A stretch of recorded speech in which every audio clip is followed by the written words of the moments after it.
नमस्कार। आज हम देख रहे हैं सारणिकों के गुणधर्म। हम देखेंगे सारणिकों के गुणधर्म। सारणिकों के गुणधर्म, प्रॉपर्टीज ऑफ डिटर्मिनेंट्स।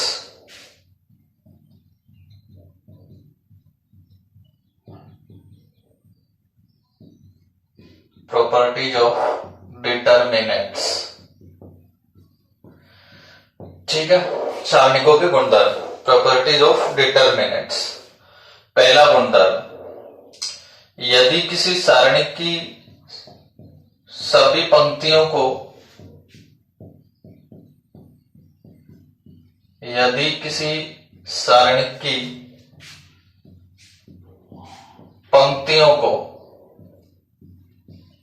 स्तंभों में तथा स्तंभों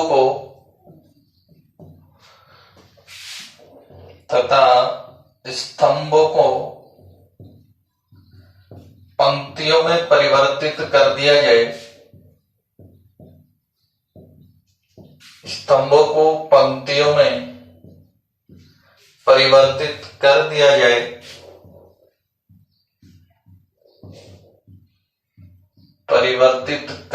जाए तो सारणिक का मान अपरिवर्तित रहता है।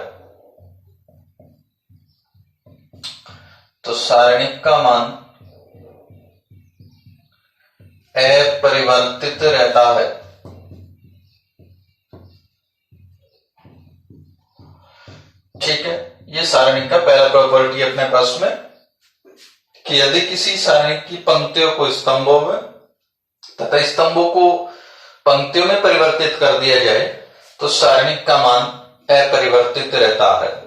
देखते हैं हम किस प्रकार से, तो इसको प्रूव कर रहे हैं हम। माने कि हमारे पास में एक सारणी का डेल, और सारणी के डेल इस प्रकार से, इसकी जो पहली पंक्ति है वो इस प्रकार से A1 B1 C1 and A2 B2 C2, और तीसरी पंक्ति है A3 B3 C3। सपोज हमारे पास में एक सारणी है। अब इसका अगर प्रथम पंक्ति के अनुदिश प्रसार कर लें तो सारणी का मान क्या आएगा। देखिए, पहली पंक्ति से प्रसार करें तो सबसे पहले A1 ले लिया, तो पहली पंक्ति और पहले स्तंभ के एलिमेंट्स हम छोड़ देते हैं, तो बचेगा B2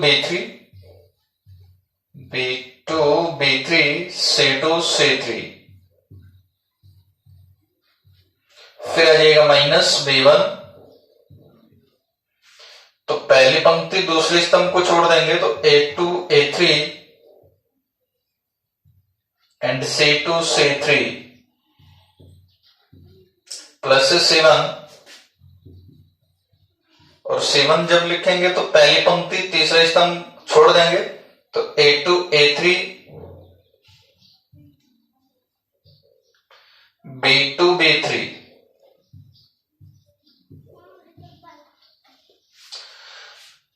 अब इसको सोल्व करते हैं अगर हम लोग,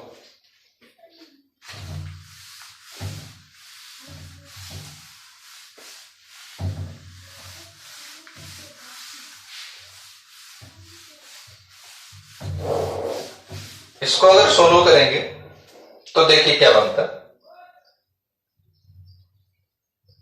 A1 B2 C3 minus B2 C3 minus B3 C2 minus B1 A2 C3 minus A3 C2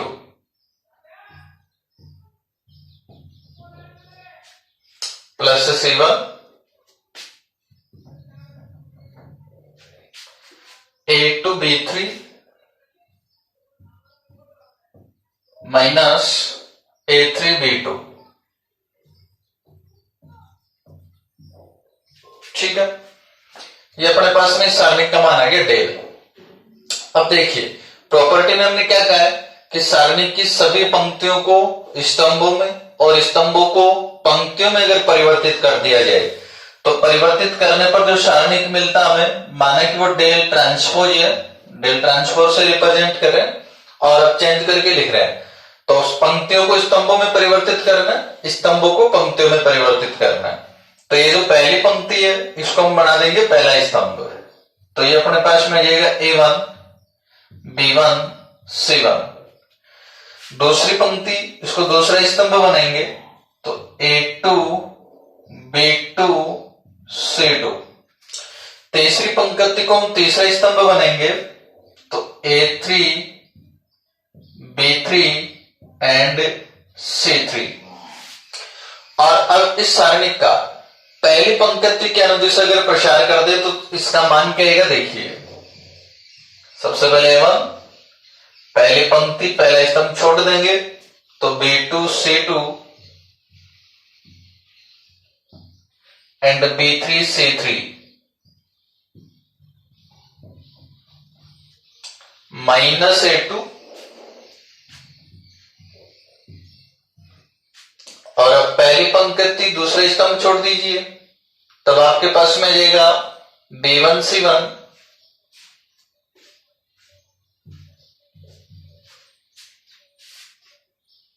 और B3 C3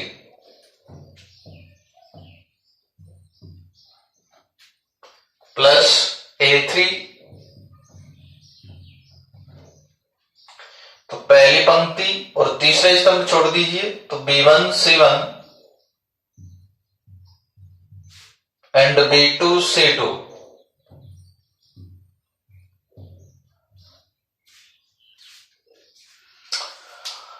इसको अगर हल करें थोड़ा सा,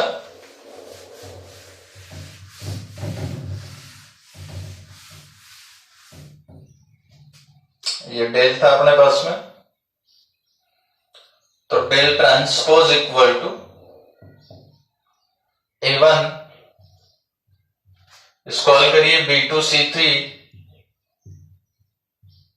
minus B3 C2 minus A2 और B1 C3 minus B3 C1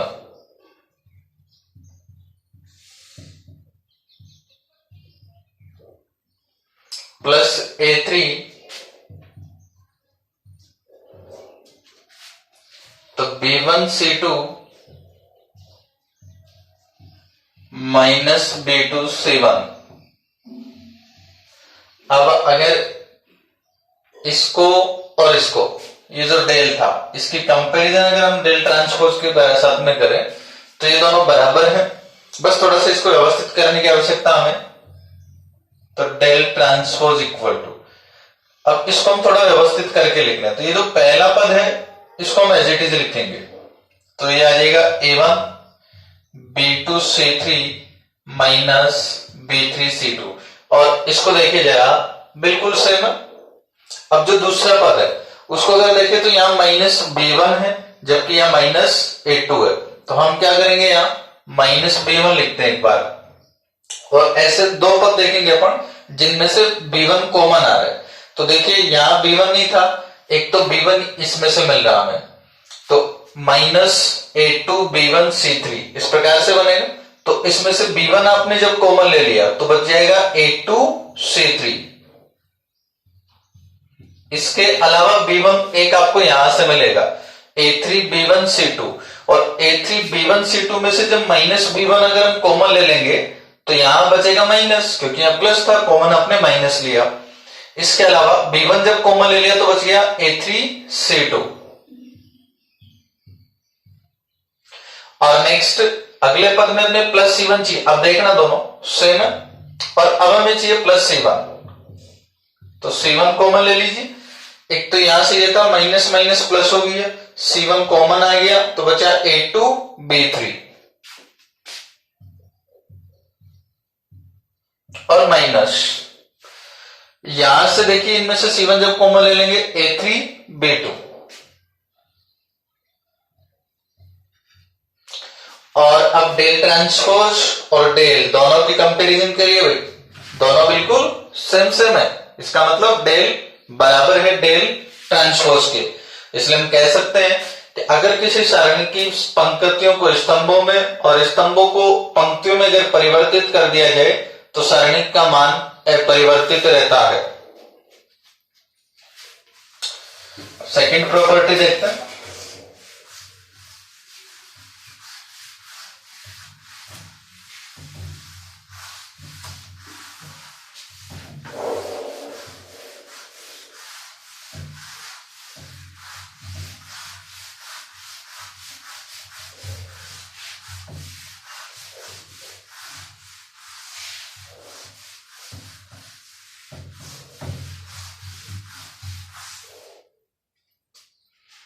दूसरा गुणधर्म सारणी का कि अगर सारणी की कोई भी दो पंक्तियों को परस्पर बदल दिया जाए तो सारणी का संख्यात्मक मान वही रहता है लेकिन उसका चिन्ह बदल जाता है। तो प्रॉपर्टी नंबर सेकंड है कि सारणी की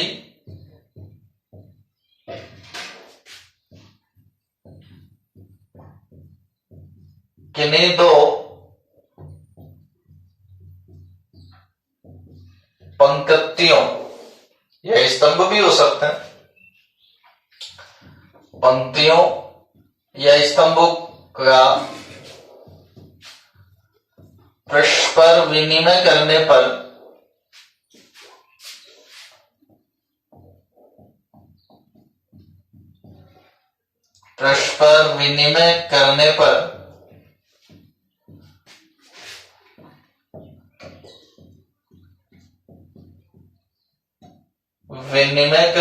सारणी का संख्यात्मक मान वही रहता है।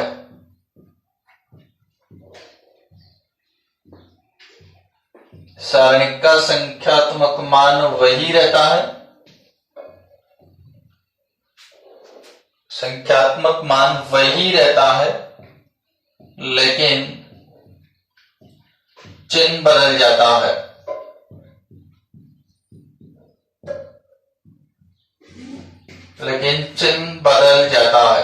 तो ये प्रॉपर्टी नंबर सेकंड है कि सारणी की किन्हीं दो पंक्तियों का परस्पर विनिमय करने पर सारणी का संख्यात्मक मान वही रहता है लेकिन उसका चिन्ह बदल जाता है।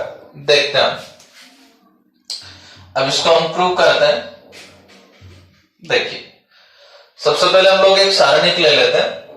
तो माना एक सारणी के अपने पास में डेल, और वो सारणी किस प्रकार से है, A1, B1 एंड C1। दूसरी पंक्ति है A2, B2 एंड C2, और तीसरी पंक्ति है A3, B3, C3। ये हमारे पास में एक सारणी है। अब सबसे पहले इस सारणी का मान हम ज्ञात करते हैं। तो सारणी का मान हम लिख देंगे यहाँ इक्वल टू, प्रथम पंक्ति से जब प्रसार कर लें तो आ जाएगा A1 ले लिया तो ये छोड़ देंगे आप लोग, तो आ जाएगा B2 C3 minus B3 C2। अभी जैसे पिछले में ज्ञात किया था उस प्रकार से ज्ञात कर सकते हैं। मैं यहां सीधा लिख रहा हूं, तो B2 C3 minus B3 C2 minus B1, तो आ जाएगा A2 C3 minus A3 C2 plus C1, तो आ जाएगा A2 B3 minus A3 B2। ये हमारे पास में डेल आ गया। अब हमने कहा कि सारणी की कोई भी दो पंक्तियों या दो स्तंभों का अगर विनिमय कर दिया जाए तो हम यहाँ प्रथम और तृतीय पंक्ति का परस्पर विनिमय कर लेते हैं। हम यहाँ विनिमय कर रहे हैं प्रथम और तृतीय पंक्ति का। प्रथम और तृतीय पंक्ति का परस्पर विनिमय करने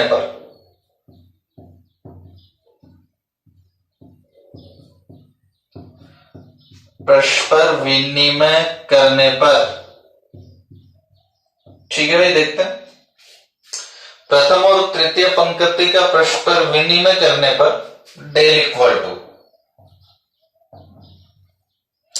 देखिए यानी पहली पंक्ति को तीसरी बना देंगे और तीसरी पंक्ति को पहली बना देंगे। तो ये तीसरी जो पंक्ति है इसको पहली बना देंगे तो आ जाएगा A3 B3 एंड C3।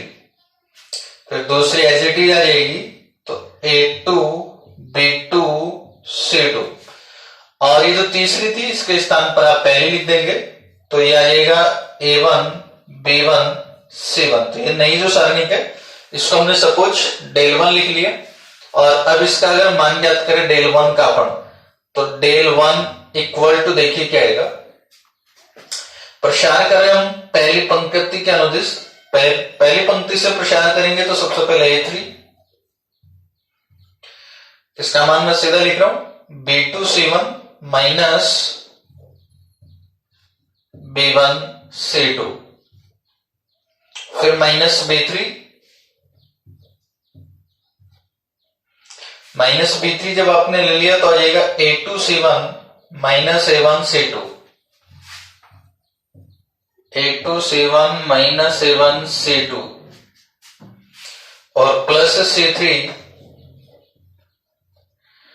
तब अपने पास में आ जाएगा A2 B1 minus A1 B2, A2 B1 minus A1 B2, यह हमारे पास में डेल 1 आ गया।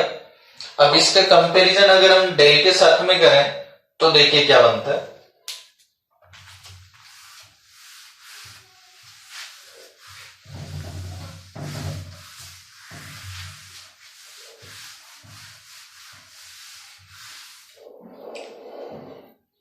अब कंपैरिजन करें तो डेल 1 इक्वल टू, देखिए भाई इसके हिसाब से व्यवस्थित करें तो सबसे पहले यहाँ A1 है तो मैं भी यहाँ A1 लिखता हूं, और जिन पदों में से A1 कॉमन आता है वो लिख लीजिए। एक तो देखिए A1 अपने पास में यहां से बनता है माइनस B3 मल्टीप्लाई जब होगा माइनस A1 C2 से, तो माइनस माइनस प्लस बनेगा, A1 कॉमन आ जाएगा तो B3 C2, B3 C2। इसके अलावा एक जो A1 है वो आपको यहां से मिलेगा, मल्टीप्लाई C3 से हो रहा है, माइनस A1 कॉमन ले लिया तो बचेगा B2 C3 minus B2 C3। A1 के बाद में आप लिखेंगे माइनस B1, तो ये मैंने माइनस B1 लिखा है। अब देखिए माइनस B1 कहां से कॉमन आता है, एक तो अपने पास में यहां से कॉमन आ जाएगा, तो देखो माइनस B1 अगर कॉमन ले लेंगे तो A3 C2 बचेगा, तो ये हमने लिखा A3 C2। इसके अलावा B1 हमें कहां से मिलेगा, ये रहा, इसमें से माइनस B1 जब कॉमन ले लेंगे तो आ जाएगा माइनस, बचा आपके पास में C3 A2 या A2 C3 और प्लस C1, तो C1 देखिए कहां से बनेगा, एक तो यहां मिल गया आपको, तो C1 जब कॉमन लिया तो A3 B2, और इसके अलावा C1 अगर हम कॉमन ले लें तो यहां से मिलेगा हमें, C1 कॉमन लिया तो B3 A2, तो माइनस B3 A2। और अब देखिए जरा, ये अपने पास में डेल था और ये था डेल 1 इक्वल टू, कंपैरिजन करें तो इसमें तो देखो B2 C3 minus B3 C2 है, जबकि इसमें B3 C2 minus B2 C3 है, तो इसमें से माइनस अगर कॉमन ले लिया जाए तो ये हो जाएगा माइनस 1, और माइनस जब कॉमन ले लेंगे तो ये बनेगा B2 C3 minus B3 C2। इसी प्रकार से इसमें से अगर माइनस कॉमन लिया जाए तो यहां बन जाएगा प्लस B1, और अंदर बन जाएगा A2 C3 minus A3 C2, और नेक्स्ट आ जाएगा प्लस से C1, इसमें से माइनस कॉमन लिया जाए तो ये C1 या माइनस बन जाएगा, और B3A2 या A2B3 और ये हो जाएगा -A3B2। ये हमारे पास में del 1 आ गया और इसमें से भी अब पूरे में से अगर माइनस कॉमन लिया जाए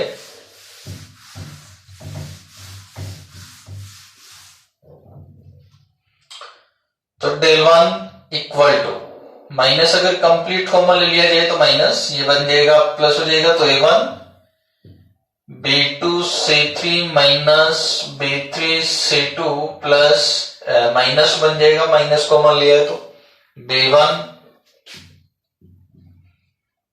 A2C3 माइनस A3C2 प्लस बन जाएगा यहाँ C1 A2B3 माइनस A3B2। ठीक है भाई, ये हमारे पास में del 1 आ गया। अब इसे del 1 की कंपैरिजन अगर करें del के साथ में तो हम यहां से देख सकते हैं del 1 इक्वल टू माइनस, और ये वाला जो वैल्यू है इसको देखिए जरा ध्यान से, यहाँ से ये आपके पास में बन गया del। तो सारणिक का मान जो पहले del था अब भी del ही है, बस यहाँ प्लस del था यहाँ माइनस del है। तो इसी प्रकार से जैसे हमने दो पंक्तियों को बदल करके किया है यहाँ, इसी प्रकार से अगर आप दो स्तंभ को बदल करके भी करेंगे तो भी आप देखेंगे कि सारणी का संख्यात्मक मान वही रहेगा लेकिन उसका चिन्ह बदल जाएगा। तो हम देख सकते हैं कि सारणी में कोई भी दो पंक्तियों या दो स्तंभों को अगर परस्पर विनिमय कर देते हैं तो सारणी का संख्यात्मक मान वही रहता है लेकिन उसका चिन्ह बदल जाता है। नेक्स्ट हम देखते हैं सारणी का प्रॉपर्टी नंबर 3।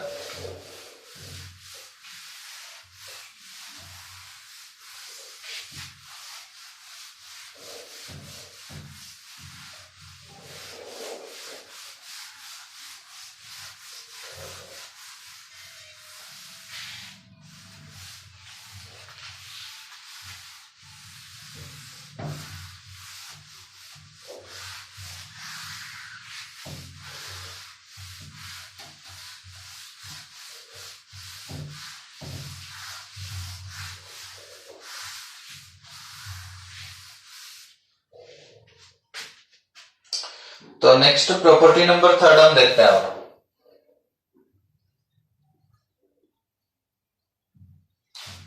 यदि सारणिक में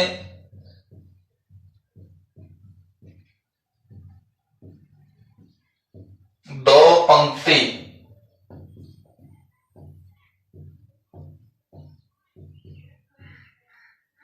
या स्तंभ भी हो सकते हैं सर्वसम हो,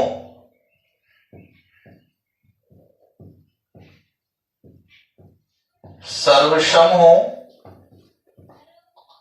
तो सारणिक का मान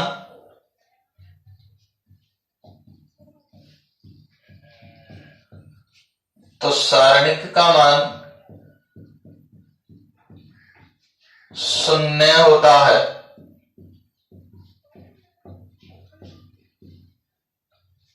यदि सारणिक में दो पंक्ति या दो स्तंभ सर्वसम हो तो सारणिक का मान शून्य होता है।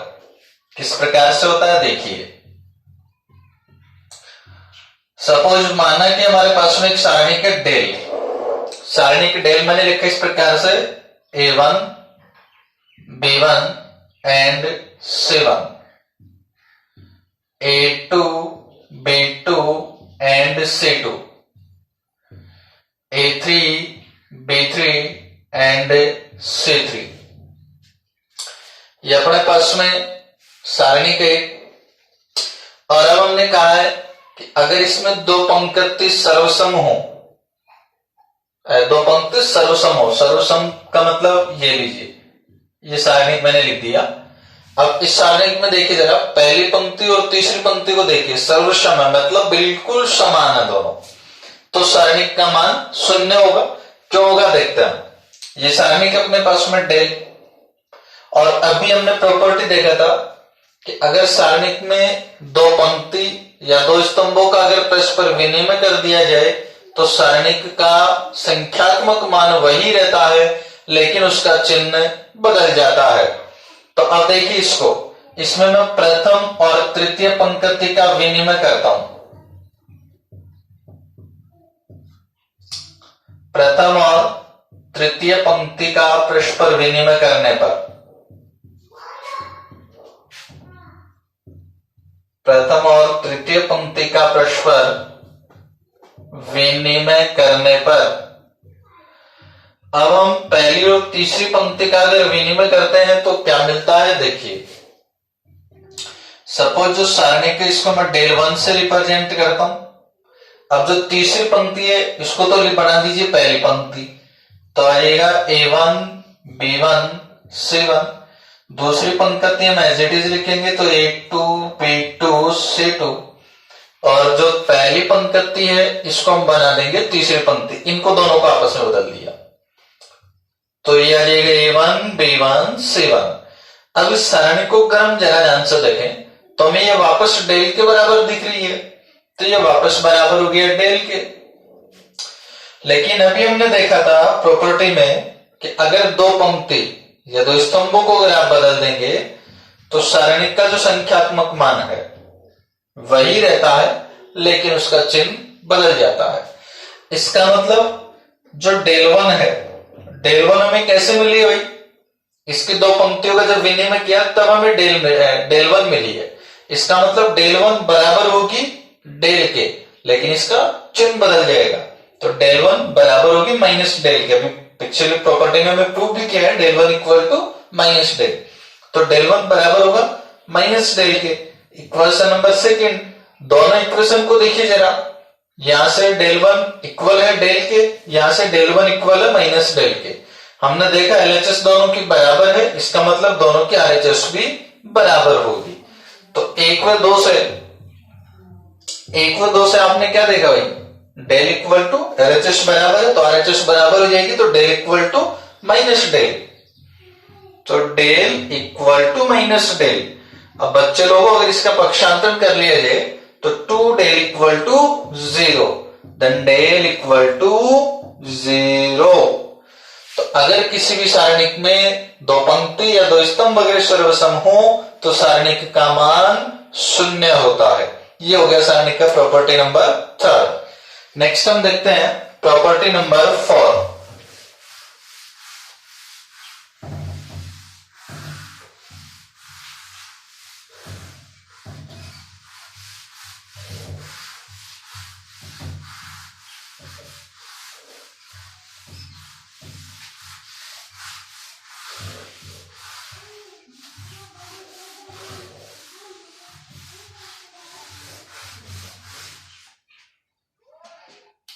तो नेक्स्ट प्रॉपर्टी नंबर 4, और प्रॉपर्टी नंबर 4 है कि सारणिक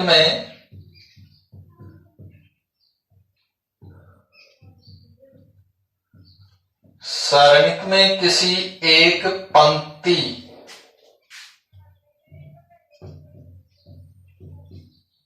या स्तंभ से भी कर सकते हैं, सारणिक में किसी एक पंक्ति या स्तंभ को किसी अचर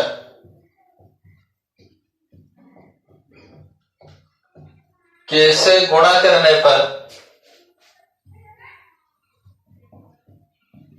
किसी अचर के से गुणा करने पर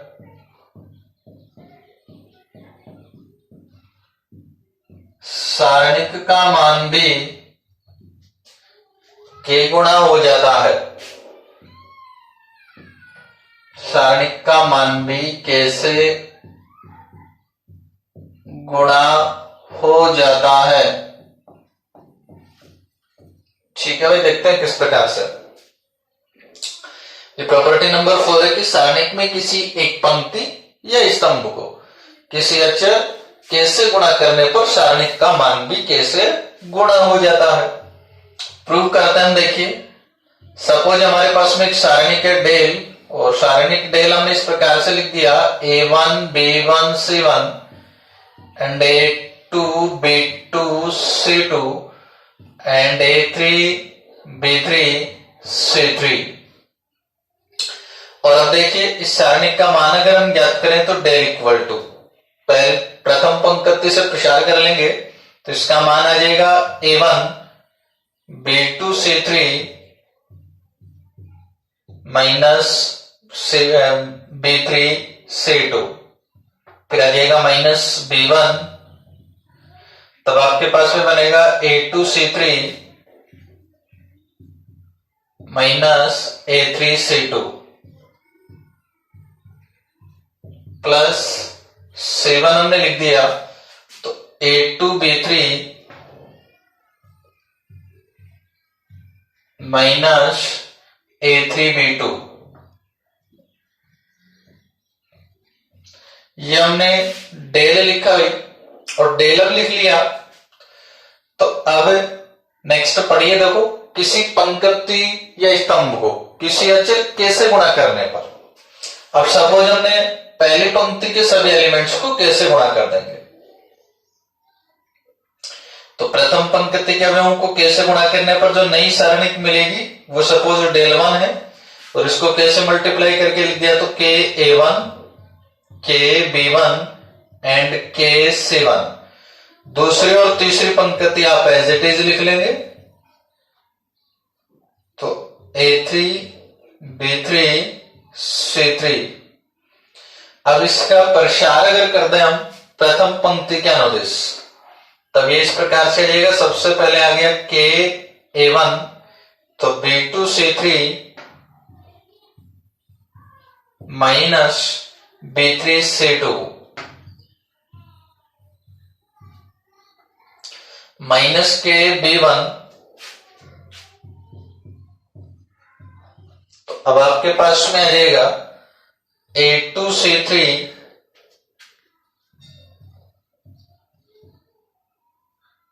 A2 C3 minus A3 C2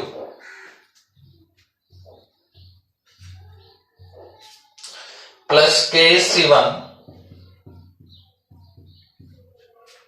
तब आपके पास में बनेगा A2 B3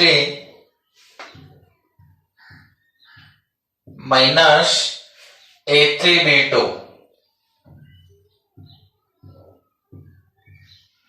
ठीक है भाई, ये डेल 1 आ गया आपके पास में। अब इसको आगे हल करिए आप, तो डेल 1 इक्वल टू, इसमें हम देख सकते हैं इन सब में से के कॉमन आ रहा है, तो के को कॉमन लीजिए।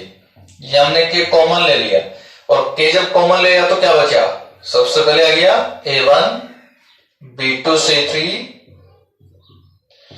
माइनस B3 C2, फिर के कॉमन ले लिया तो minus B1 A2 C3 minus A3 C2 और plus 7 A2 B3 minus A3 B2। ठीक है भाई, ये आपके पास में डेल 1 आ गया, और इसको देखिए जरा आप, डेल 1 इक्वल टू के, ये वाला जो वैल्यू है आपके पास में, इसको देखिए भाई जरा, क्या दिख रहा है आपको, डेल, तो ये बन गया डेल। तो क्या देखा हमने कि सारणिक में किसी भी एक पंक्ति के प्रत्येक अवयव को जैसे ही आपने के से गुणा किया, तो जो सारणिक का मान है वो भी के से गुणा हो गया। ये आपके पास में गया सारणिक का प्रॉपर्टी नंबर 4। आगे की प्रॉपर्टी हम कल देखते हैं। धन्यवाद।